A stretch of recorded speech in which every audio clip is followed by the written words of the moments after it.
Bonjour et bienvenue dans notre rendez-vous hebdomadaire des petits éclats du deuil. Georgette avait 87 ans quand elle est venue me voir. Elle venait de perdre sa sœur âgée de 92 ans.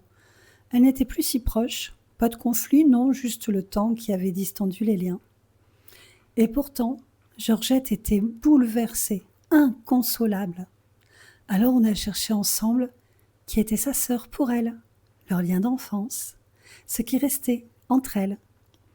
Elle me parlait doucement, pas d'ombre particulière. Elle m'a raconté l'agonie à l'hôpital, la peur que sa sœur ait souffert, mais aussi les petits-enfants, les neveux, les soignants. Une certaine tendresse autour de la fin. Et puis un silence. Et dans ce silence, une question a surgi. Et moi, quand ce sera mon tour? Ce n'était pas que le deuil de sa sœur, c'était un vertige plus grand, celui de sa propre finitude, celui de ce corps qui vieillit, des proches qui partent un à un, de l'incertitude sur la manière dont elle mourrait, et si elle souffrait, et si elle était seule, et si on décidait pour elle, et si on la réanimait contre sa volonté. Ce jour-là, Georgette a compris que ce chagrin-là portait aussi une peur, un besoin d'être entendue, rassurée, respectée.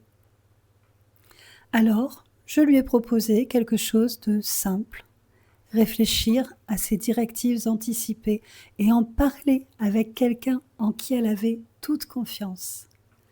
Elle a choisi l'une de ses petites filles, adulte. Elles ont discuté longuement, profondément, et Georgette m'a dit quelques semaines plus tard « Je me sens plus en paix ». Parfois, accompagner un deuil, c'est ouvrir un espace pour parler de sa propre mort. Pas pour la précipiter, mais pour l'apprivoiser un peu. À bientôt pour continuer à parler vraiment du deuil. Merci de ton écoute.